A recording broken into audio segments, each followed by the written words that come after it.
The candle beside my sewing machine was still burning when I saw the block. My own granddaughter, erasing me over the dress I made with my hands and my history. Still, I didn't beg, didn't text. I just reached for the old silk, the one she said belonged to another era. As the fabric slid through my fingers, the scent of lavender thread oil rose up, same as it did the day I stitched her mother's wedding gown. The same hands that shaped her legacy were now shaking with clarity, not age. That's when I realized. She didn't just reject a dress, she rejected a lineage. So I wore white myself, and made sure the world saw whose name it really carried. All right, before we dive into this crazy story, do me a favor. Subscribe and tell us where you're watching from.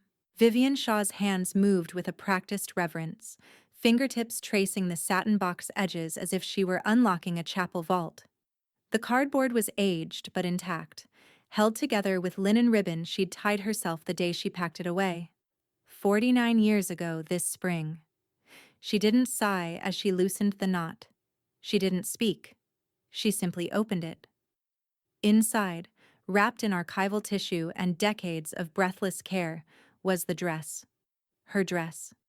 Champagne silk charmeuse, still luminous under the soft light of her sunroom.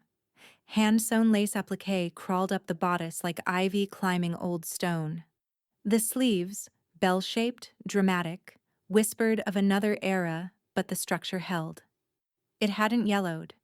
It hadn't wilted. Neither had she. Vivian lifted it gently, the weight of it surprising her. Not heavy, but firm, like memory. She held it up to the window. Light poured through the lacework, throwing tiny floral shadows across the floor. "You're early," Lena's voice chirped from the hallway, casual and high-pitched. She walked in scrolling her phone, didn't look up. "Tea, right? Mint or whatever?" "I made lavender Earl Grey," Vivian said, folding the dress over her arms like a child fresh from the bath. Lena barely glanced. "Cute," she said, without stopping her scroll. Vivian moved to the sitting area, careful not to let the fabric touch the floor. She laid the dress across the chaise as if laying down a crown. "I wanted to show you something before your appointment." Lena sat opposite, crossed her legs sharply. Her stilettos made a scuffed line on the antique rug. Vivian didn't flinch. "I wore this when I became who I am," she said quietly. "I stitched every seam myself, even the lining. I thought, maybe it should have another walk down the aisle." Lena tilted her head, blinking like someone told a joke they didn't quite get. Then she leaned forward and snapped a quick photo. Her phone made a fake shutter sound.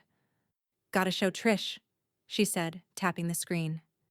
Vivian's tea cooled untouched between them. A buzz. Lena read the reply, lips curled. "Is this vintage? Or moth food?" she recited with a snort. "Oh my God, that woman kills me." Vivian folded her hands in her lap. She felt the sting crawl under her skin like a sudden breeze under a doorway. "Thanks, Grandma," Lena said, voice tight with forced warmth. "But I'm going high fashion. Gown of the moment. Dramatic, sheer cape, probably custom Vera or something." Her smile sparkled. And for a moment Vivian saw herself in it. Not the dressmaker, but the young bride, radiant and wide-eyed. That version of Lena had visited her once, years ago, when she still asked Vivian how to hem jeans. Before bespoke meant branded. Before she stopped looking at people and only looked through lenses. Vivian's fingers brushed the edge of the train.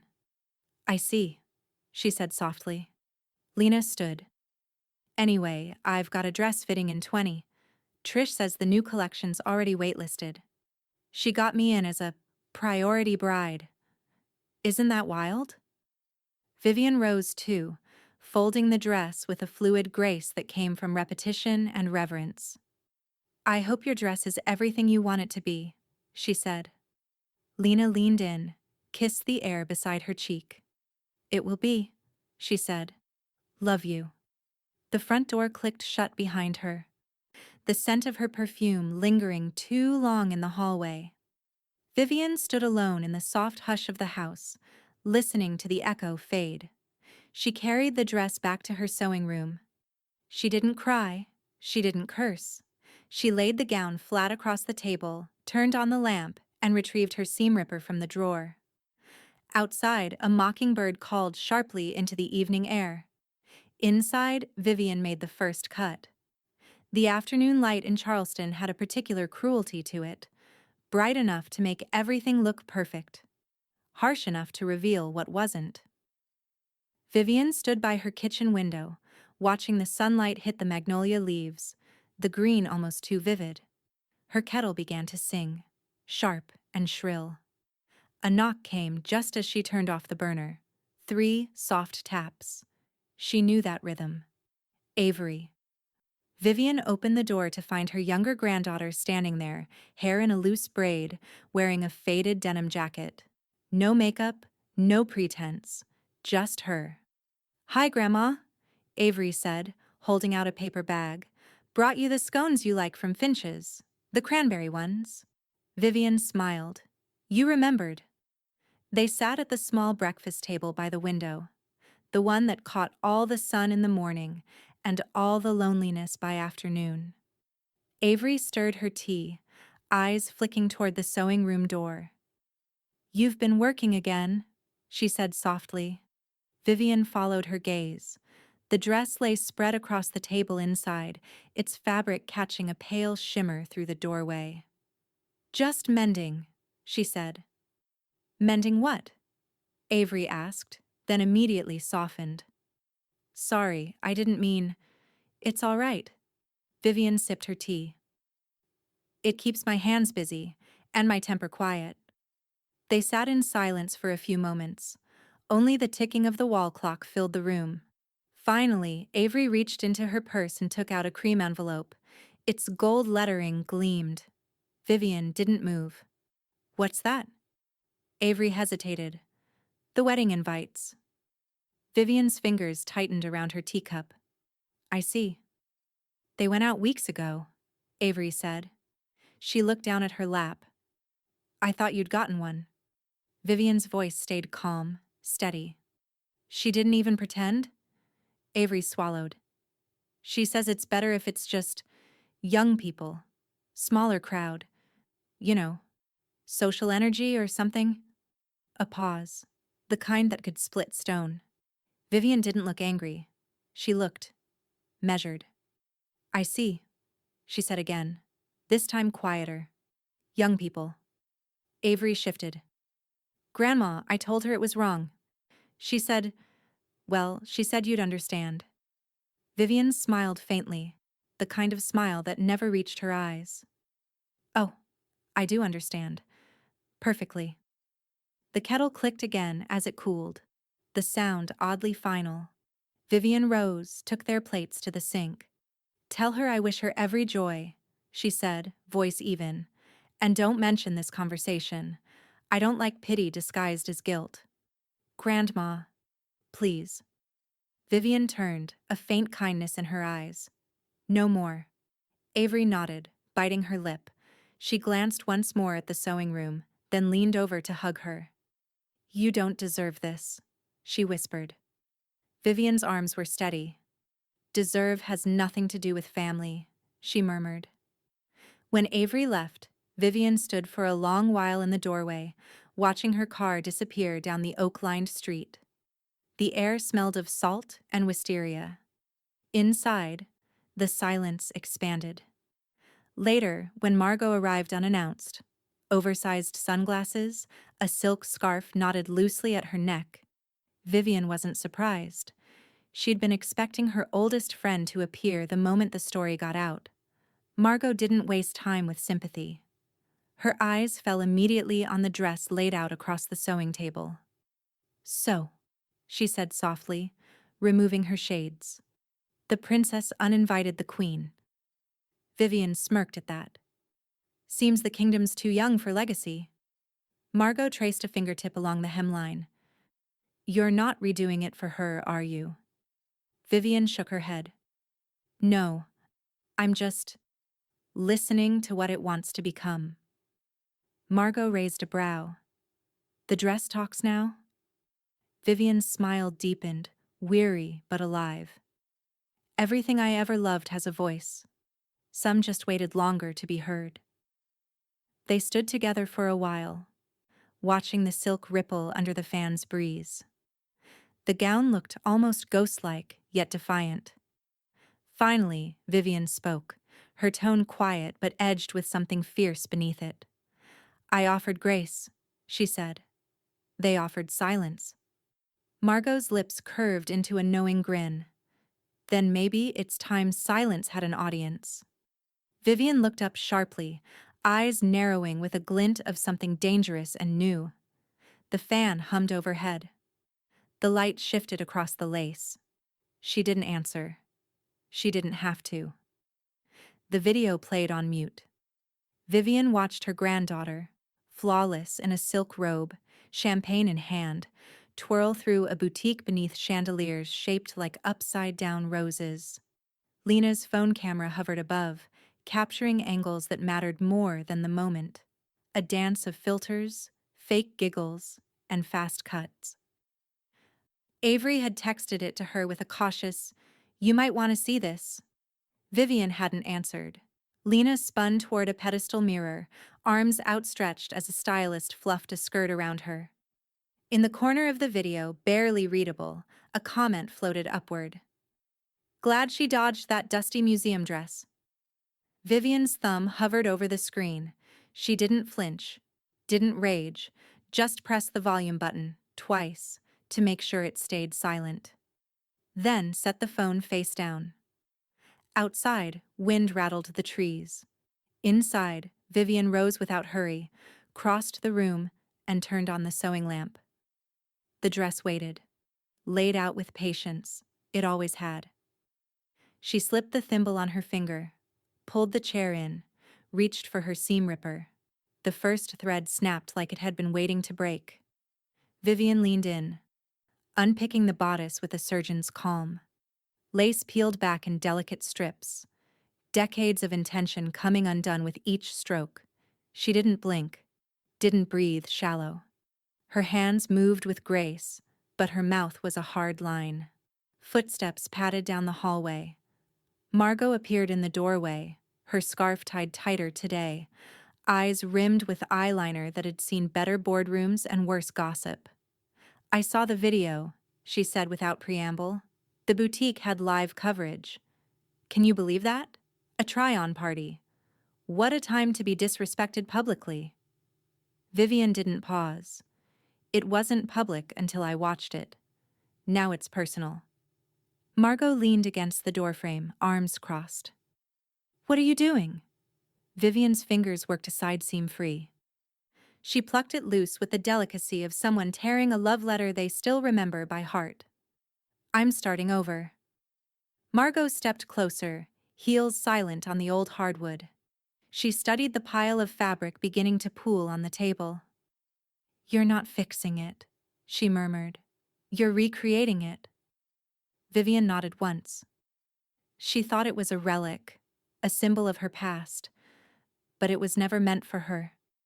She pushed the old bodice aside and unfurled a piece of untouched silk from beneath. It shimmered like storm-lit water. Quiet power, not flash. Margot ran a finger over the new edge.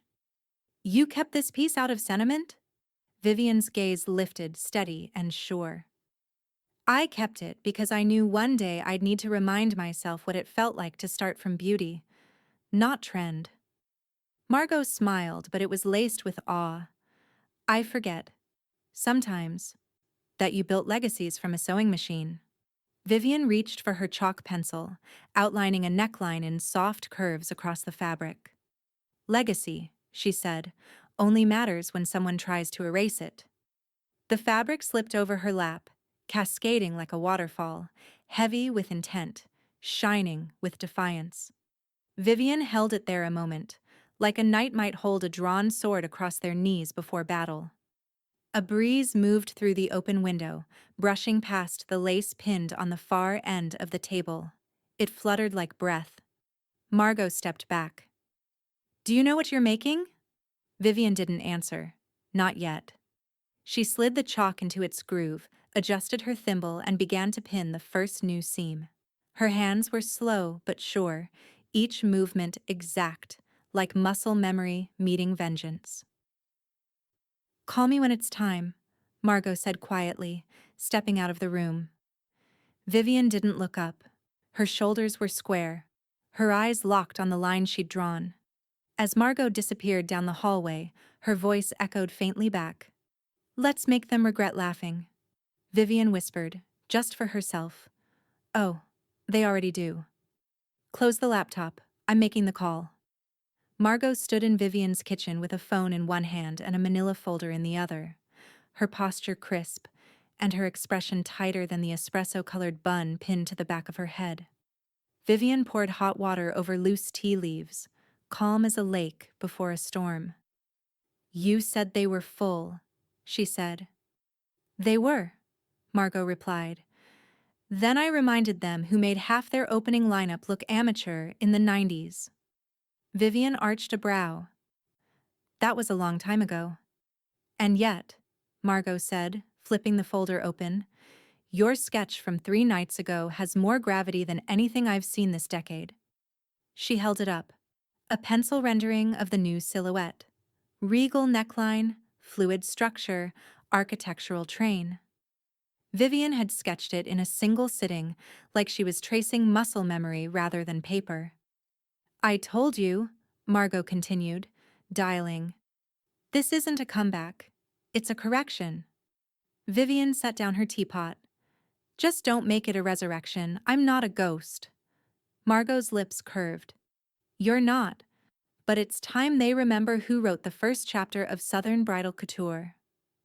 A few hours later, the email arrived. Subject: Charleston Revival Gala.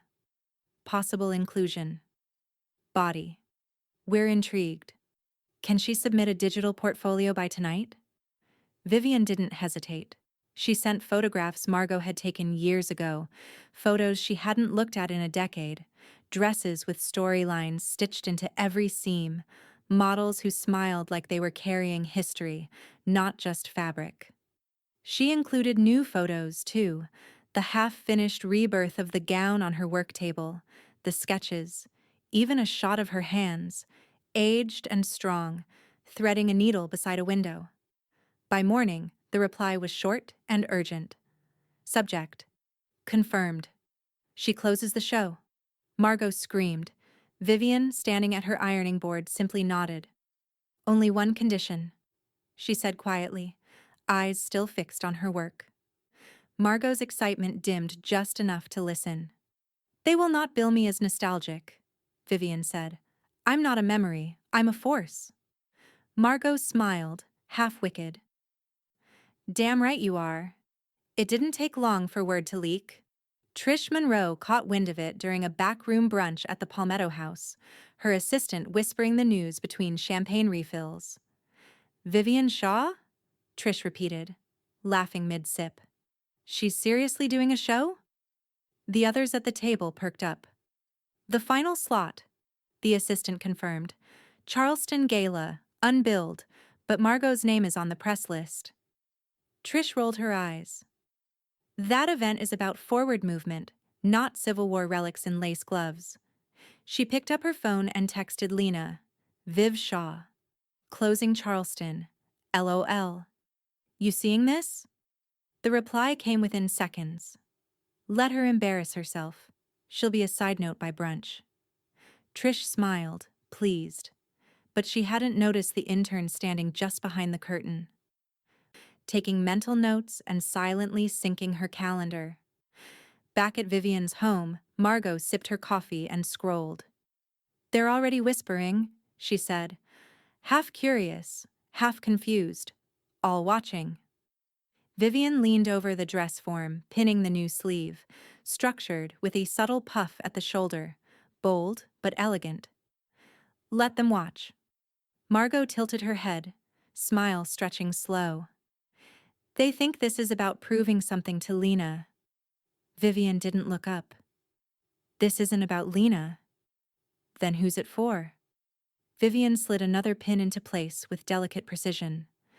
For every girl told to just buy something new. For every woman who was invited last, or not at all. Margot exhaled. You're not just designing. Vivian finally looked up. I'm declaring. Later that night, a screenshot circulated through a small but potent corner of Charleston society. Final slot.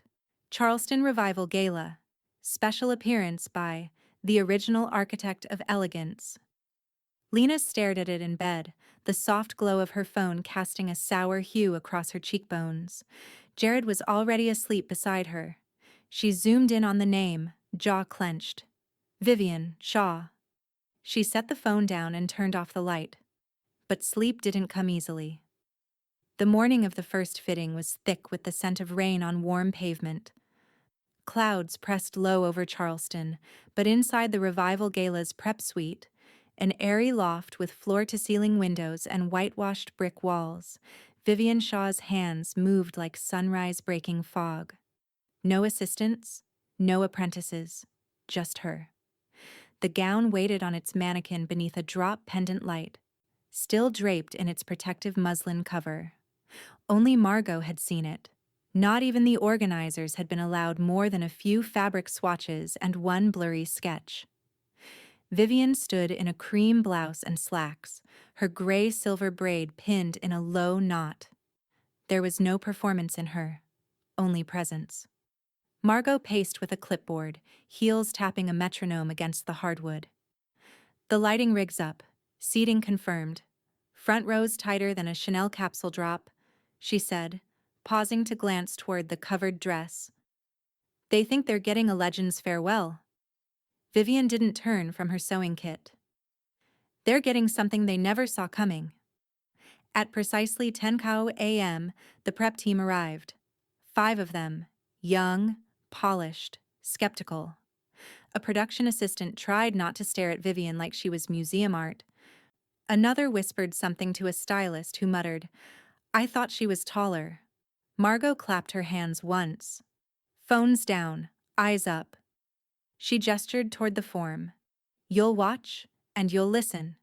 This is not a throwback. This is a redefinition. Vivian stepped forward and slowly lifted the muslin cover. The room went still. The dress shimmered like it was made of starlight and memory. Champagne silk melted into a slate-gray underskirt that fanned into a structured, asymmetrical train. Part cathedral, part runway. The bodice was fitted, clean, sharp-lined, with hand-beaded detailing that glimmered in delicate constellation patterns. The sleeves, once bell-shaped, were now sheer tulle cuffs, cuffed in metallic thread. It was ethereal and modern, commanding and feminine. It wasn't a dress. It was a decision. The youngest team member gasped. The stylist's mouth parted slightly. The seamstress in the back blinked twice, then stepped closer like someone approaching stained glass. No one spoke. Then Margot exhaled sharply, stepping beside Vivian. Her voice cracked mid-sentence. "You didn't resurrect it." She swallowed, eyes misting. "You evolved it." Vivian's gaze didn't waver. It was never dead. The door creaked. They turned. Avery stood at the edge of the room, hesitant, shoulders pulled tight beneath a borrowed raincoat. She looked smaller than usual, until her eyes found the dress. Her breath caught. "Grandma." Vivian stepped aside, letting her enter fully. Avery walked toward the gown slowly, as if afraid it might vanish. Her fingertips hovered near the train but didn't touch. Vivian watched her, then said softly, "This is what pride looks like." Avery turned to her, eyes bright. "You're glowing." Vivian smiled, and this time it wasn't faint. It was full. Margot swiped the corner of her eye. "That's it. I'm booking Lillian." Vivian raised an eyebrow. "Lillian?" "Our best fashion photographer," Margot replied, already texting. "She owes me a favor, and she shoots like God sees light." One of the stylists finally spoke, reverent. You want this backstage or editorial? Vivian's voice was calm but clear. I want it immortal. Someone outside knocked twice before pushing open the door. A courier. Delivery for Vivian Shaw? She accepted the envelope without a word. Inside, a crisp printout of the finalized gala lineup, updated for press release. Her name was no longer a footnote. She was listed last. Bolded. All caps. Vivian Shaw, closing designer. Below that, just one line. Legacy is not nostalgia, it is evolution. Vivian folded the paper and tucked it into her bag. She looked back at the dress, reborn and radiant, and for the first time in weeks, her voice held no restraint. Let the rest of them bring their trends, she said. I brought truth. In the corner booth of an upscale cafe off King Street, Trish Monroe sipped a lavender martini and smiled like a woman who'd just signed the final page of a contract she'd never doubted she'd win. Across from her sat two Charleston lifestyle editors and a pair of boutique fashion influencers, all perched with the kind of posture reserved for whispery power plays and photo ops. I'm telling you, Trish said, tucking a strand of honey blonde hair behind her ear. This wedding isn't just a ceremony, it's a moment. We're talking a six-figure floral install, aerial champagne pour, and a dress so exclusive it hasn't even hit the Paris showroom yet. One of the influencers leaned forward. Whose dress? Private commission, Trish purred. But trust me, when Lena Shaw walks that aisle, it's going to be the fashion event of the year. She let that hang like perfume in the air, then added, We'll be controlling coverage, of course. The editors exchanged glances. One raised a brow. You mean like, no outside photographers? Trish grinned. We're already vetting who makes the guest list. Exclusivity makes headlines. But halfway across town, in a quiet corner of the Charleston Revival Gala's PR suite, Margot Pierce was making her own headlines. No names yet, she said into her phone, heels tapping as she paced along a velvet banquette. Just leak the phrase, a surprise legend will close the Charleston Revival Gala, a designer who shaped the city's bridal silhouette. That's all. Let the guessing do the work. She hung up and smirked to herself. The press loved a mystery, even more when it smelled like scandal. By the next morning, fashion Twitter was alight with speculation. Could it be Anais Lowell? Maybe Eleanor Rios is doing a comeback? Is Charleston finally giving a legacy designer the slot she deserves? But it wasn't just whispers. It was breadcrumbs, left intentionally. Someone posted an old scan from Southern Thread, a 1984 spread titled, She Stitched Charleston's Bridal Legacy by Hand. Vivian Shaw stood on the page in black and white elegance, flanked by two brides in gowns of her design, their silhouettes sweeping like pages in a windstorm. The photo resurfaced faster than anyone expected. Within hours, fashion archivists and vintage wedding accounts were tagging her name, pairing it with phrases like pioneer, under-recognized genius, and the godmother of Southern bridal design. Vivian saw it all from her iPad, seated at her kitchen table with a cup of black coffee and a clean page of sketch paper beside her. Avery sat across from her, stunned. They're obsessed with you. Look at this. Someone just called you the last designer with soul. Vivian's expression didn't change, but her eyes sharpened. They forgot, she said softly, tracing a line down the paper with her pencil. Now they'll remember. The doorbell rang. Avery stood to answer it. A courier. Again. This time, the envelope bore an embossed letterhead. Wells Monroe & Co. Vivian opened it. No note. Just the contents of a cease and desist. 2. Vivian Shaw. URI. Unauthorized media positioning. Interference with scheduled private event claim. Deliberate attempt to undermine the reputation and brand integrity of Lena Shaw's wedding. Avery's voice was hushed. She really thinks you're sabotaging her. Vivian folded the letter with slow precision and tucked it beneath her teacup. She thinks everything's about her, she said. I'm not fighting her. I'm reminding them I'm still here. Avery leaned against the counter, watching her grandmother calmly pick up a needle and begin hand-stitching a hem. She's scared, Avery murmured. She should be. Vivian didn't reply, but outside the mailbox flag had already gone up, and Charleston's whisper network had turned into a full-throated hum. Vivian stirred honey into her tea with a slow, precise motion, watching the golden swirls vanish into the dark. Her kitchen windows were open, letting in the low rustle of wind brushing through the crepe myrtles outside. A cardinal landed on the sill, cocked its head once, and flew off again. Unbothered, unbothering. The envelope lay beside her saucer, still unopened. She took another sip, savoring the temperature, the weight of the cup, the silence. Then, deliberately, she reached over and slit the envelope clean with the edge of a butter knife. Inside was a more aggressive follow-up to the first cease and desist. Longer this time. Boilerplate legalese peppered with passive-aggressive phrasing, creating undue media noise, public misinterpretation, deliberate media collision with exclusive wedding coverage. Vivian read it all, then laughed. Just once, sharp and sudden. Across the kitchen, Margot looked up from her phone. Tell me that was a cackle. Vivian held up the letter. They switched to a bolder font. Maybe they think it'll scare my scissors straight. Margot chuckled. They're scared. They should be. Avery, still in her hoodie from her morning coffee run, sat on the far stool with one leg tucked under her. She says you're trying to upstage her, she said quietly. Vivian's expression didn't shift.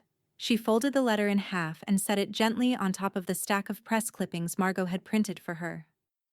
I don't need to upstage anything, she said. I just need to show up. Margot stood, took the letter, and walked over to the sleek shredder she'd insisted on bringing over from her home office. It whirred to life as she fed the paper in. There, she said. Filed under irrelevant. Vivian smiled faintly. Thank you. Margot returned to the table. There's talk now. Serious talk. Some editors are pitching a feature on legacy revivalists. Your name keeps coming up. Avery perked up. Would that be before or after the gala? Both, Margot said. One's already in layout. I gave them early material. Vivian raised an eyebrow. You didn't ask first? I didn't have to, Margot replied smoothly. Everything I sent was true. Vivian turned her attention to her datebook. She flipped it open to a page already marked with several careful pencil lines and circled one in red. I want the final fitting booked for this Friday, she said. 3 days before the gala. Enough time to breathe, not enough for them to react. Avery blinked. 3 days? You're not doing a dry run? Vivian shook her head. They'll get one showing. That's all it needs. Margot leaned back in her chair, folding her arms. God, you're terrifying when you're strategic. Vivian stood, crossed to the hallway closet, and pulled down a long white garment bag. Sealed and labeled. No brand name. Just her own signature stitched in black thread. V. Shaw. I've let people forget who I am, she said, eyes locked on the bag. I've let silence do the talking. Now they're going to hear me, and they're going to see. Avery walked over and unzipped the top of the bag just enough to peek at the collar. The new neckline, sculpted and bold, framed in hand-embroidered silver. She exhaled. It's not even on you yet, and it already walks like it owns the room. Vivian looked at her reflection in the hallway mirror. It doesn't own the room, she said. She turned back to Avery with a calm that hit like thunder. I do. The night air over Charleston carried the scent of magnolia and electric tension. Somewhere across the city, champagne was being chilled for Lena Shaw's rehearsal dinner. But on the far side of town, beneath the vaulted ceilings of the Charleston Revival Gala's Grand Hall, something far rarer than celebration was brewing. Legacy. Reclaimed. In the quiet of her dressing suite, Vivian Shaw stood before a full-length mirror, slipping her arms into the sleeves of her gown like one might step into armor. She moved without rush, without doubt. Every fold of fabric obeyed her. Every stitch whispered history. Avery stood behind her, mouth slightly open. "I wish I could take a picture," she murmured. Vivian turned, expression serene. "You'll remember it better without one." Margot knocked once before pushing open the door. She took one look and let out a low whistle. "You're going to stop time." Vivian gave a single nod and adjusted the line of her cuff. "Let's begin." Her heels struck the marble of the entryway with crisp, deliberate rhythm. Click, click, click. She passed gilded columns and towering floral installations, all of them grand but meaningless compared to the ripple she sent through the room. She didn't need to announce herself. Her silhouette did it for her. The whispers began immediately. "Is that—" "No, can't be." "It is." Vivian Shaw. Phone screens rose like a tide. A rustle of excitement swept through the front rows. Margot leaned against the edge of the media booth, arms crossed, lips curling upward. "Watch the phones come out," she whispered to the PR rep beside her. "Now watch history record itself." Cameras flashed. Not in polite succession, but in staccato bursts, like applause in light. Vivian stepped into the spotlight. Alone. Unhurried. Unapologetic. The gown shimmered like twilight. Champagne silk with a sheen that caught every breath of motion. The slate-gray underskirt trailing behind her like a storm cloud with grace. Her silver-threaded cuffs glinted beneath the lights. The neckline carved strength into softness, high enough to demand respect, cut just enough to own the air she moved through. She did not smile. She did not bow. She walked. Not as memory, but power. The audience didn't blink. Even the photographers forgot to move for a moment. And when she reached the center of the stage, paused just once, and looked out over the crowd, shoulders square, chin high, they rose. Not all at once, not out of obligation, but one by one, rising like a tide drawn to gravity. Margot, standing at the far end of the aisle, caught Avery's eye from across the room and mouthed, "She's doing it." Avery nodded, unable to speak. Vivian's gaze swept the crowd, then settled. Not on anyone she knew, but on the space they'd left empty for her in the first place. The space she no longer needed. No Lena, no invitation, no permission. And still, she was the moment. Then she turned, and the train of her gown followed her like a signature written in light. The house lights dimmed. The audience thundered applause. Somewhere backstage, a young designer whispered to another, "She just reset the bar." And just outside the gala's VIP wing, an editor hit publish on a blog post with the headline already cued, "Vivian Shaw doesn't pass the torch, she sets it ablaze." The lights inside the reception tent flickered gently beneath a canopy of imported orchids and $20,000 worth of uplighting. A string quartet played an overly restrained rendition of "A Thousand Years," while servers floated past with microgreens balanced on spoons and champagne in crystal flutes. Everything looked perfect. But no one was looking at Lena. She stood near the head table in a high-necked, sheer-caped wedding gown flown in from Paris. Her pose practiced, smile frozen, but something was off. The guests were distracted. Conversations whispered. Phones glowed in palms, not to take pictures of her, but to watch something else. Something better. From across the tent, Trish approached with a strained smile. "We might have a tiny problem?" Lena didn't blink. "What now?" Trish held up her phone. "There's a live stream from the Charleston Revival Gala. People are sharing it everywhere." Lena snatched the phone and pressed play. The screen filled with soft, cinematic light, and Vivian Shaw, regal and composed, walking down a white marble runway as if it belonged to her. Gasps in the tent echoed like ghosts. Guests turned to each other, their screens mirroring the same feed. Even the staff paused. One of the bridesmaids clutched her chest. "That's her grandmother," someone whispered, stunned. Lena's smile cracked. "No," she hissed. "Turn it off." At the edge of the dance floor, Avery sat quietly at her table, her plate untouched. She didn't hide her phone. She watched it openly, smiling with an expression that made Lena's stomach twist. On screen, Vivian moved like a queen resurrected. The reworked dress shimmered in the low lighting, the train sweeping behind her like command. The crowd in the video stood and clapped, some tearing up, others filming, but all enraptured. Even the DJ was watching. Lena stormed toward him. "Cut the feed, now!" The DJ fumbled, eyes wide. "It's not from my system.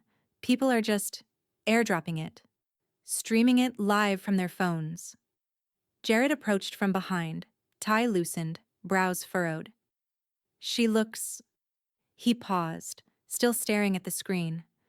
"She looks incredible." Lena turned to him slowly. "What did you say?" Jared blinked, as if realizing he'd spoken aloud. "I meant, people are just surprised. That's all." Lena looked around. Her guests weren't looking at the flower arrangements or the imported tableware or the overpriced ice sculpture of the Charleston skyline. They were watching a 72-year-old woman walk in the very dress Lena had mocked, transformed and luminous, and she knew in the pit of her stomach what this meant. Vivian hadn't just stolen the attention, she had taken the story. Across town, Margot Pierce stood beside the gala stage, thumbs flying across her phone screen. She updated the blog post mid-event, line by line, her eyes gleaming like someone watching history bend in real time. The new headline blinked into life. "Vivian Shaw doesn't pass the torch, she lights it again." She hit publish. Inside the tent, Trish turned her phone toward Lena. The headline lit up the screen like a slap. Lena's hands curled into fists. "This was supposed to be my moment." Avery looked up from her corner. "No," she said softly. "You wanted it to be a spectacle." Grandma gave them a moment. Lena turned sharply. "She ambushed me." Avery didn't move. "She didn't even say your name." Jared exhaled. "Maybe that's the point." The string quartet had stopped playing. No one noticed.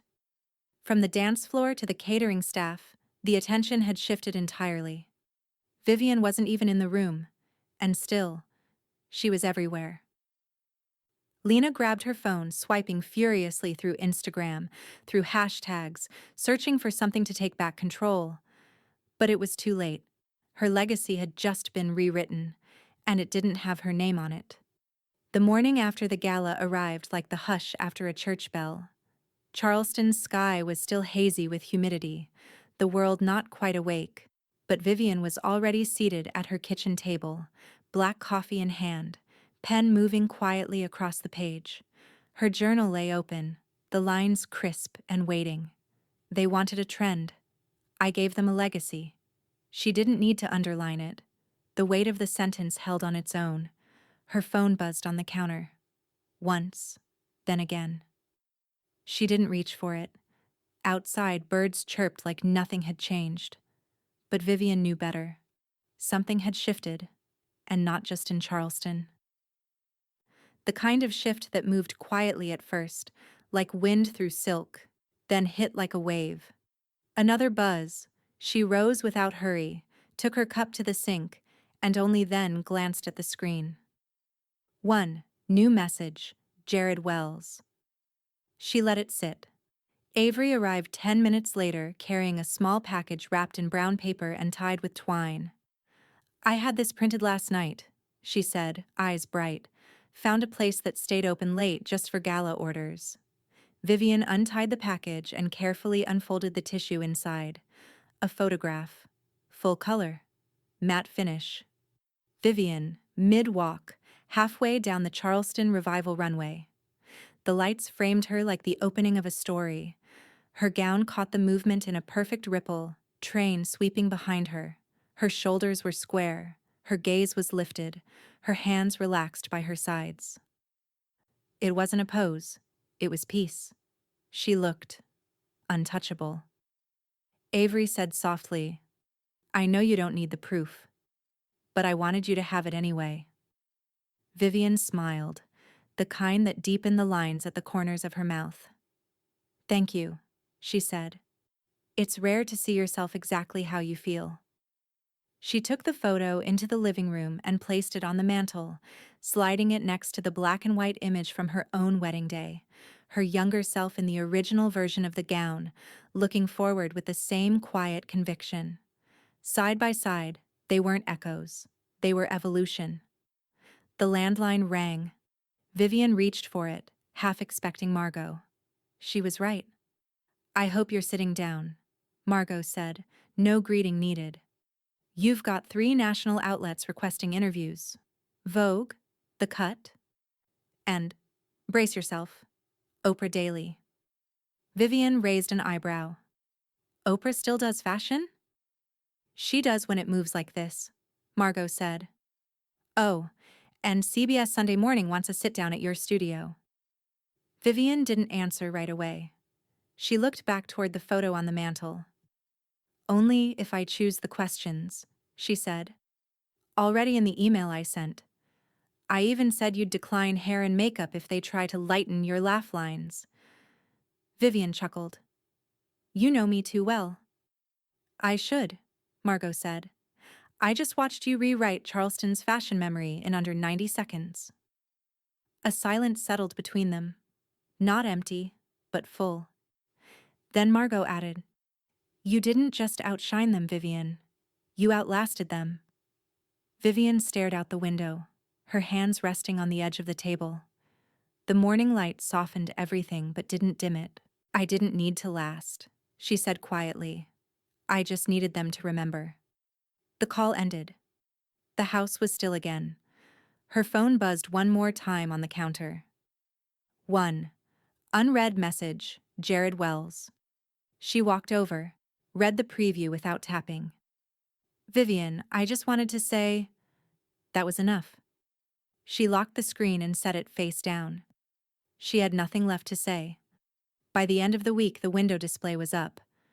Not in New York, not in Paris, but in Charleston, right on the corner of Broad and King, at the boutique where, years ago, Vivian Shaw's work had quietly disappeared from the racks.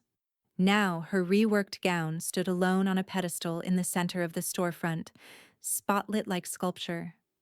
The glass gleamed, perfectly polished. No props, no distractions. Just the dress, commanding as ever. Beneath it, a small brass plaque, designed and reclaimed by Vivian Shaw. Crowds gathered. Not mobs, pilgrims. Brides-to-be posed beside the window like they were photographing a statue, angling their phones to catch the shimmer of the train. Some stood with their palms on the glass. Others just stared. "She wore that last weekend?" one asked softly. "Designed it too," another said. "From scratch. And she's 72. They said it like legend, like reverence. Vivian never walked by. She didn't need to. She was already on to what came next. The pop-up studio opened quietly on a Tuesday. No ribbon cutting, no press invite. Just a sign taped to the door in Avery's handwriting. "Now taking consultations. By heart, not trend." VS inside, Vivian stood at a wide work table, cutting muslin in clean lines while Avery sorted fabric swatches by tone. Light streamed through high windows, catching the gleam in her shears. There was no music, just the sound of creation, cloth, chalk, thread, the quiet work of meaning. A knock.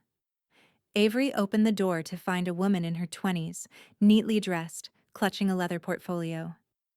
"I'm Sasha," she said. "I used to assist at Monroe & Co." Vivian didn't look up. "Trish's firm?" Sasha nodded. "I left yesterday." Vivian raised her gaze, steady, calm, curious.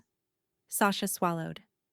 "I saw what you did, what you made, and how you handled it. I just—" She held out the portfolio. "I'd rather work for someone who makes history than someone who fakes relevance." Vivian stared for a beat longer, then gave a single nod toward the extra stool. "Show me what you've got." Across town, Lena stood in front of that boutique window. The dress stared back. She wore designer sunglasses, but her jaw was set tight. A couple walking by didn't notice her, but they did pause to take a photo of the gown. The woman whispered, "That's the one, the dress from the gala." Lena's hands curled at her sides.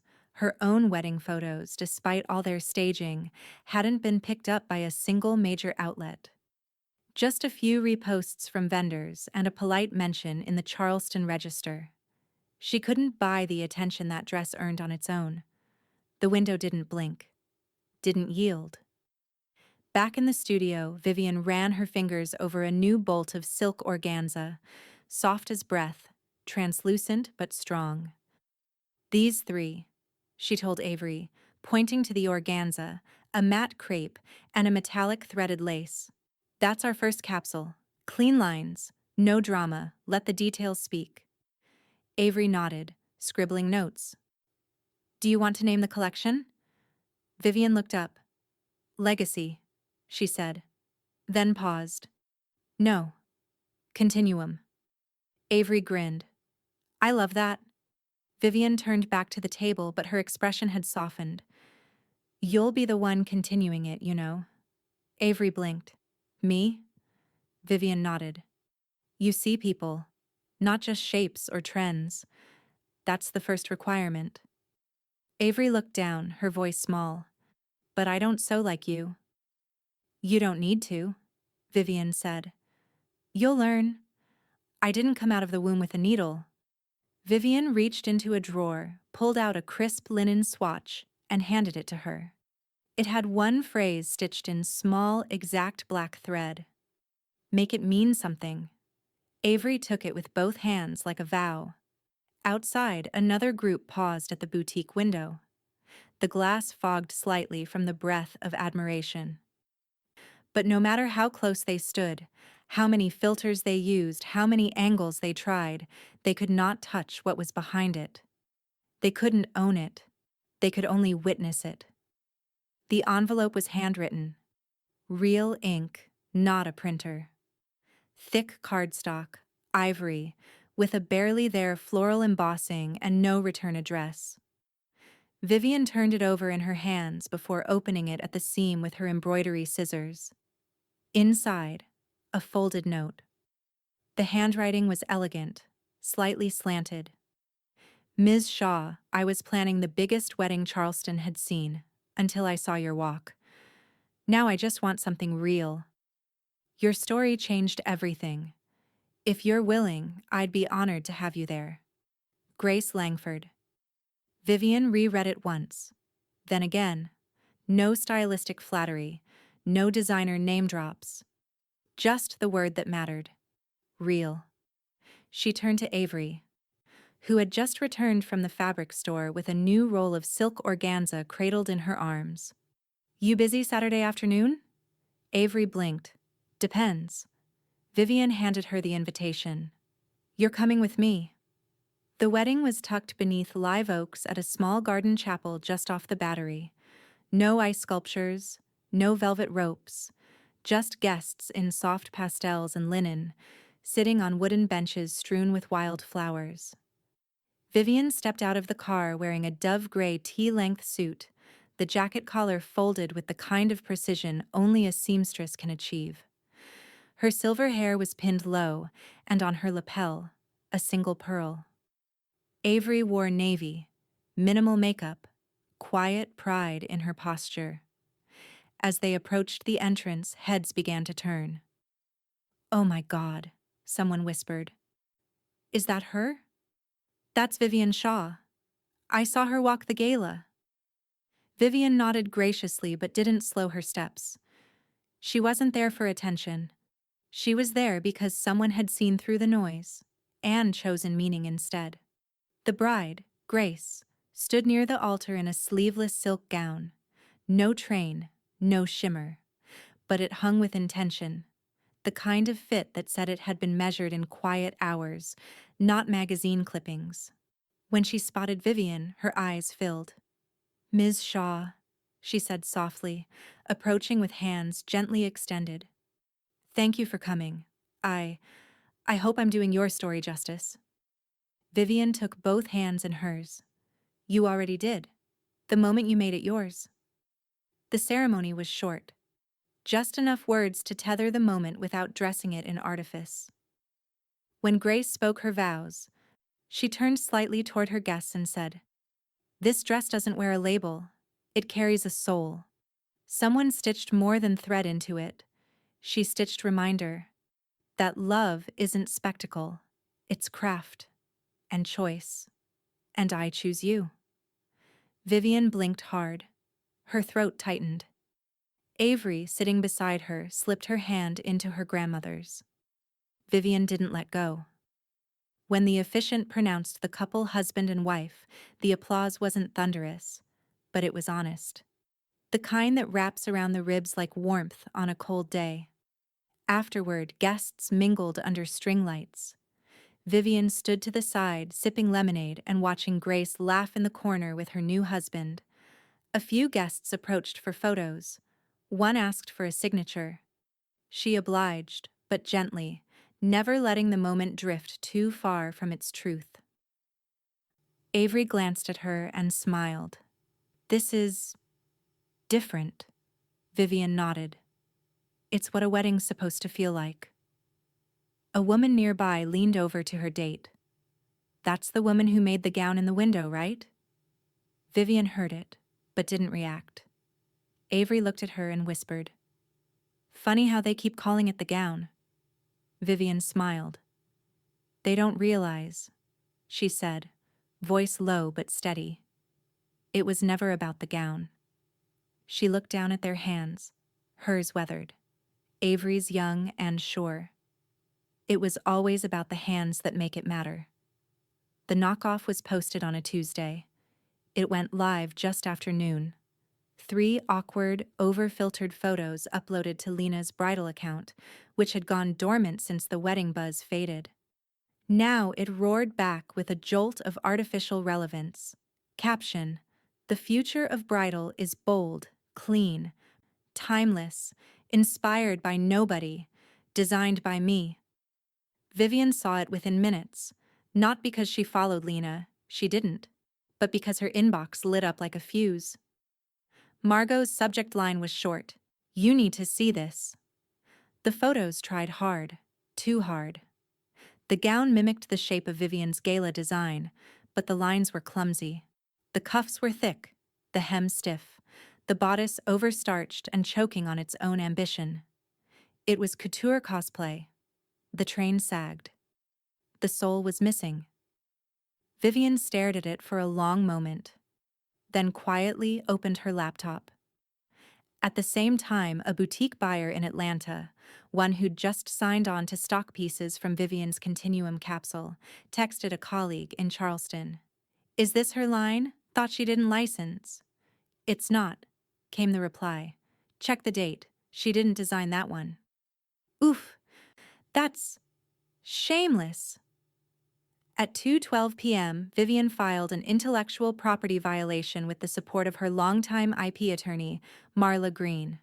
A clear side-by-side was included. One image of Vivian on the Charleston runway.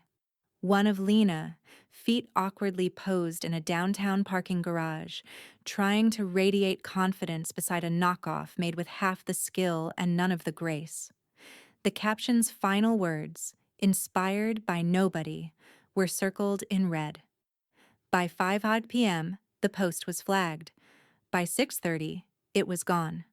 By midnight, the boutique that had briefly agreed to trial Lena's bridal capsule had pulled all listings from their website. Their statement was firm and simple. "We support originality. This was a misstep." Jared deleted the wedding album from Instagram quietly that same night. No comment. No explanation. Just one less link tying his name to a spectacle that had been built on borrowed beauty. Vivian didn't say a word to him. She didn't need to. Avery found her grandmother at the studio the next morning, pinning lace over a fresh muslin draft with the same serene focus she always carried. "You saw the post?" Avery asked, setting down her bag. Vivian didn't look up. "I saw." "And the takedown?" "I handled it." Avery pulled up a stool. "You didn't post anything about it." Vivian slid a pin through the fabric, dead center. "Why would I?" Avery gave a small shrug. "Some people would have made it a moment, called her out. Prove the point." Vivian finally looked up, her expression quiet but edged with steel. "I don't need to strike back," she said. "I just keep standing." Avery nodded slowly, the lesson landing like truth. Vivian smoothed the fabric beneath her palm. "Because my legacy doesn't chase," she added. "It echoes." Outside the studio, a small group of women had gathered near the window. Not just brides now, but design students, stylists, even a couple of fashion bloggers hoping to glimpse something in progress. They didn't knock, they just stood and watched, reverent, patient, as if waiting for history to step into view again. And from behind them, a photographer snapped a quiet shot, Vivian through the window, sewing by hand, unaware of the lens. That image would later appear in Harper's Bazaar, captioned, "Legacy isn't what you leave behind, it's what refuses to be erased." But for now, Vivian simply kept working. No drama, no spectacle, only the echo. The offer came in on a Wednesday.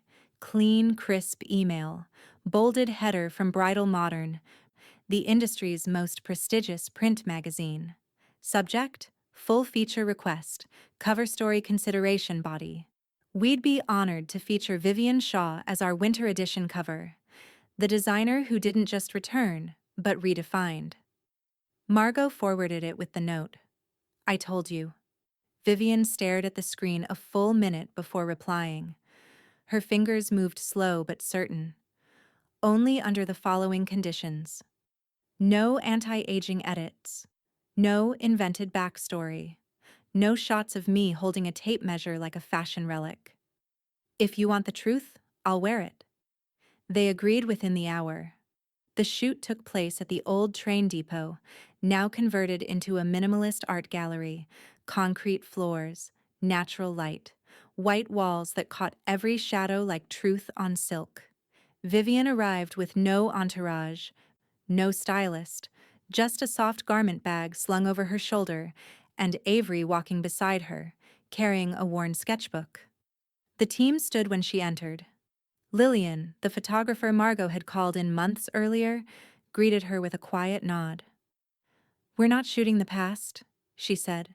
"We're shooting legacy in motion." Vivian smiled.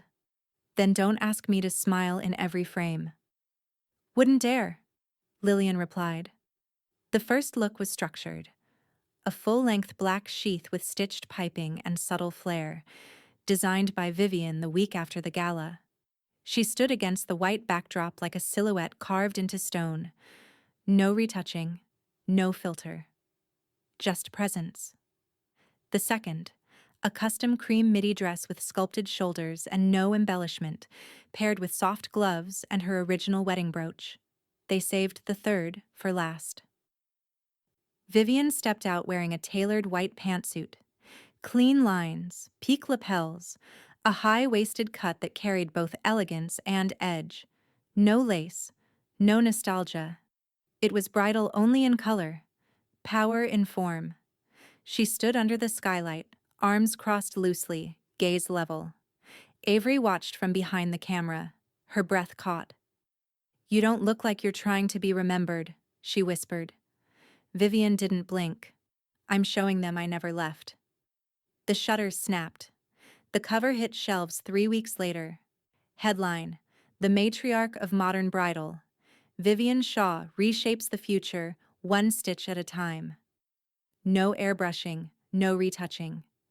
Just Vivian in the white suit, one hand in her pocket, gaze fixed dead ahead. Unbothered, unburdened, unforgettable. Lena saw it at the airport first. 5 covers lined up in the Hudson News window. She stopped walking. There it was. Her wedding month. And not her face. Not her dress. Vivian Shaw. Sharp, composed, undiminished. The headline mocked her by omission. A sales clerk leaned out from the register. You want a copy? They've been flying.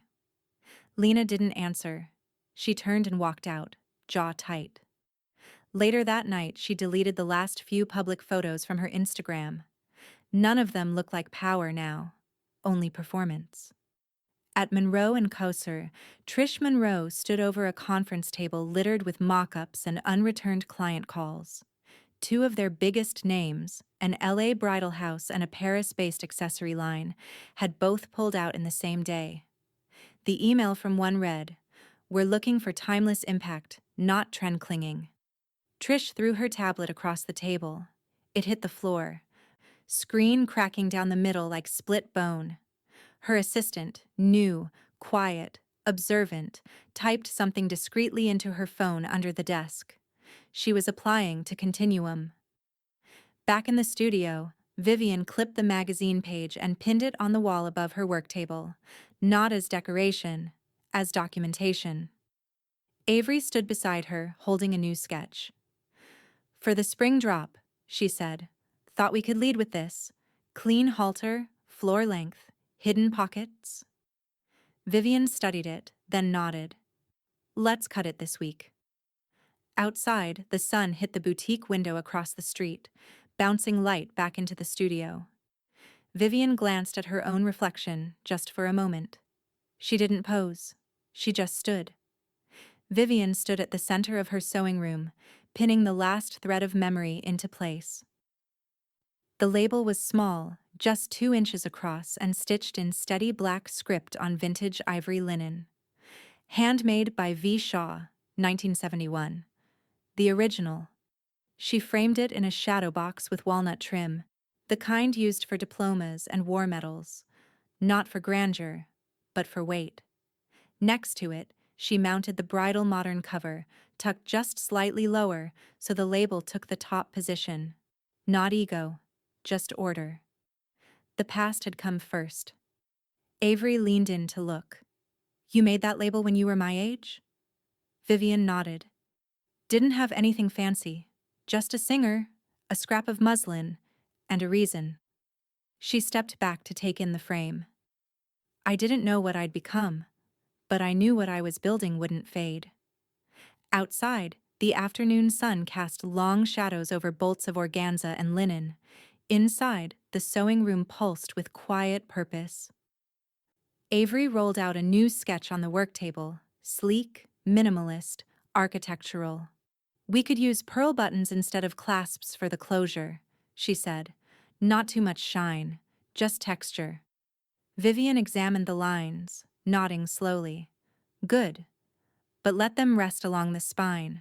That's where the weight belongs." They sewed in silence for a while, their rhythm shared but unspoken. Chalk dust on fingertips, thread clinging to sleeves. Legacy passed in repetition, not ceremony. Margot arrived just after 3 with coffee and her usual chaos. "I just ran into someone at Sable and Finch who called you America's bridal conscience. I almost choked on a biscotti." Vivian didn't look up. "You're dramatizing again." "Maybe," Margot said, setting down a cup. "But they weren't wrong." She turned to the framed label. Her smile softened. "You didn't just wear white. You redefined it." Vivian pressed her fingers against a swatch of crepe, smoothing it flat. "She blocked me for offering legacy," she said, voice even. "I became the legacy." There was no malice in it. No bitterness. Just the fact of it. Avery paused, needle in hand. Do you think she'll ever understand? Vivian snipped the end of a thread, then tied it clean. Doesn't matter. Outside the studio, the street had grown quieter since morning. A breeze drifted through the cracked window, carrying the smell of rain on old brick. Then, 3 soft knocks. Avery looked up. We're not expecting anyone, right? Vivian shook her head, wiped her hands on a linen cloth, and walked to the door. A young woman stood there, early 30s maybe, with tired eyes and a folder clutched to her chest. She wore no makeup. No designer accessories. Just good shoes and hope in her stance. Ms. Shaw? She asked. Vivian nodded. The woman hesitated, then stepped forward. I wasn't sure if you still took commissions, but I don't want something from a boutique. I want something that doesn't exist yet. I want to wear meaning. Vivian studied her, not just the clothes, but the shoulders, the edge of vulnerability she was trying to dress up as confidence. You have a story? She asked gently. The woman nodded. A long one. Vivian stepped aside. Then come in. She closed the door behind her and the rain began to fall. Later that night, after the lights were dimmed and the city fell into its slow southern sleep, Vivian walked through her studio alone. She passed bolts of fabric with fingerprints still fresh on them, sketches drying on clipboards, chalk lines waiting for commitment. She paused at the shadow box on the wall. One label, one cover, one life stitched twice. She rested her hand briefly on the frame, then turned back to the work table, where her granddaughter's newest draft lay waiting. Vivian picked up a spool of thread, white but not pure, not untouched, earned. My granddaughter blocked me over a wedding dress, so I became the one everyone watched in white.